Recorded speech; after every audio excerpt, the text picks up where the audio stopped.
For more on what Walmart and, for that matter, other companies could do to help out their employees besides holding food can drives here, let's bring in our guest, Amy Traub. Amy is a senior policy analyst at Demos and author of the Demos report, A Higher Wage is Possible. You know, Amy, in looking at this, it's not that there's a news flash that the gap between have and have-nots has been getting wider.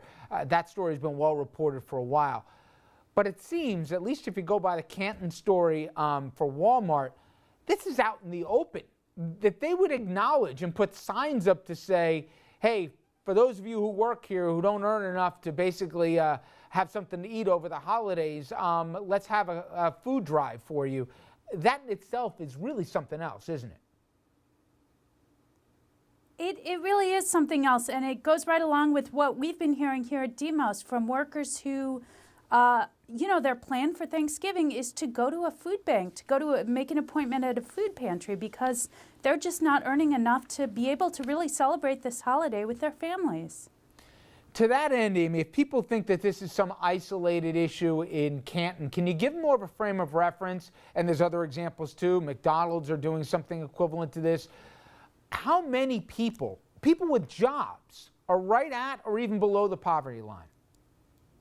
Well, listen, at Walmart, there was recently an admission by the CEO that it's about 825,000 workers at Walmart that are earning less than $25,000 a year. He was actually bragging about this, that, oh, they have something like 400,000 workers who make more than $25,000 a year. But this is a company with 1.3 million workers. So that leaves a whole lot of people who are not even at that very modest income level.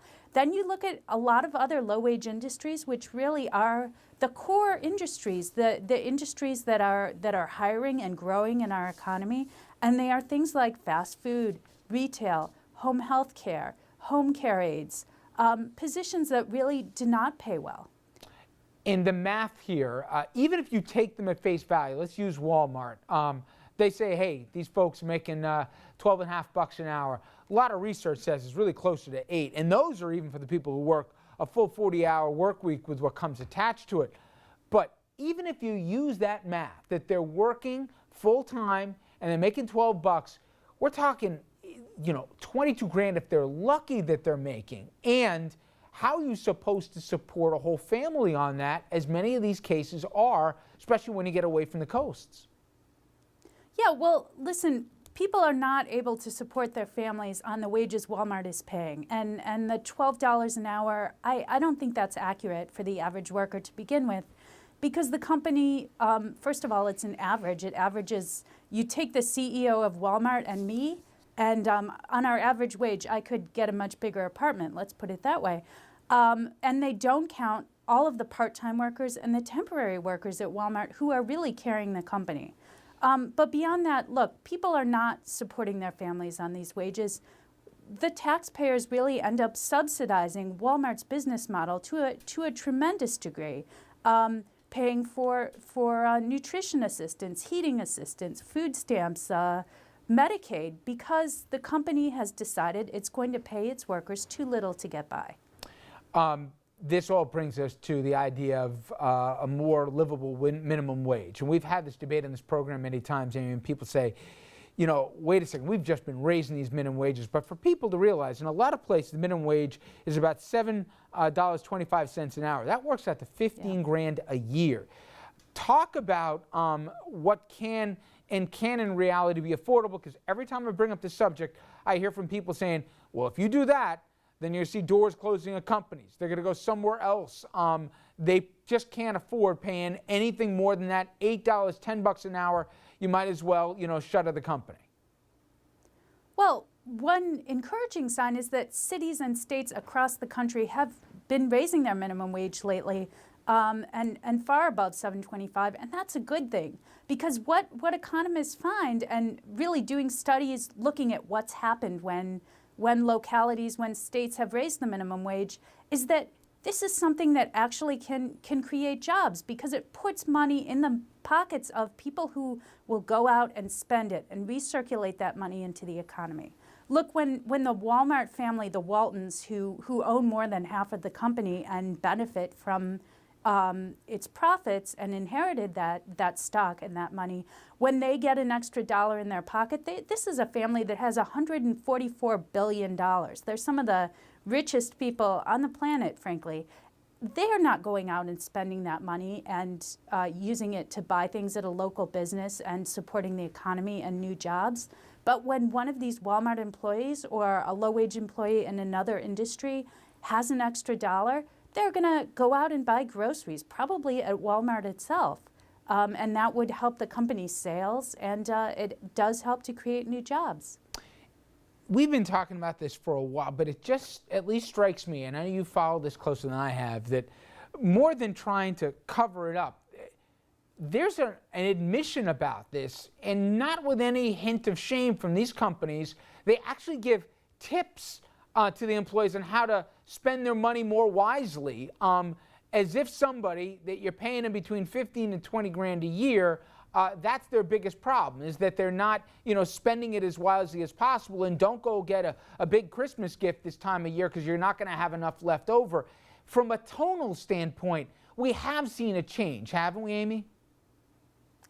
We've seen a change. You're saying a change in terms of these companies being more shameless about essentially admitting that they are not paying their workers enough to get by.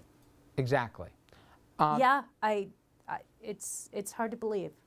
So, and I don't think that people are buying it as a whole. I mean, I think we're seeing a lot of outrage in response to this McDonald's budget and in response to Walmart holding a canned food drive for its own employees. I think people are outraged by this. They don't want to hear about this.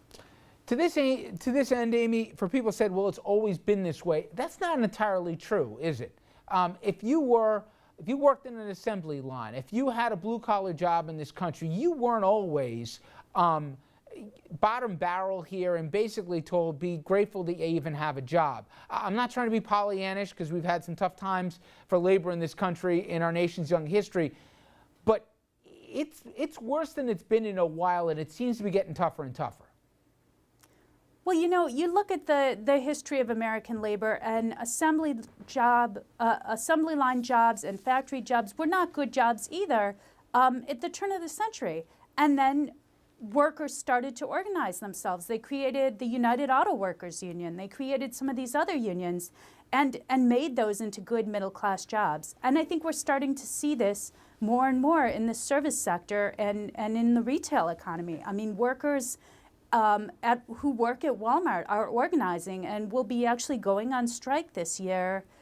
They went on strike last year. They've been going on strike actually for several weeks in different parts of the country. But on Black Friday, which is the most important day for Walmart or for any other U.S. retailer, Walmart workers across the country and their community allies are going to be walking out on strike and have huge protests outside the store at exactly the time, outside the stores at exactly the time Walmart wants to be having huge sales and making huge profits. And so I think that's how you get good jobs. That's how you get change, and we are seeing it. But the million-dollar question, Amy, is what do you think the reaction of the public is? Because if there was ever any solidarity, then maybe a generation ago you'd see. Now people want to pay rock-bottom prices. It doesn't have to be made in America anymore. It doesn't going to turn off the public. And they say, I got my own problems. Sorry, if I can save a buck here, I'll do it. When do you think, if you do think, that the public sentiment will turn here where they'll feel for these people? I think the American people as a whole have always believed in this value that when you work hard all day, you ought to be able to make a living and support your family. But at the same time, I'm really glad that you've mentioned this issue of prices, because the research we recently did at Demos finds that Walmart really wouldn't have to raise prices at all, not a penny, not a nickel, in order to give a substantial raise, as much as almost $6 an hour, to its lowest paid employees. And what they would do, rather than raising prices, one thing they could do is to curtail these stock buybacks. They spent $7.6 billion in just the last year buying back shares of their own stock. if they reinvested that in their own workforce and their own company, they could afford very substantial raises for their low-wage workforce. Amy, I appreciate the time and the work you guys have been doing on this subject. Amy Traub, thank you. Great, thank you.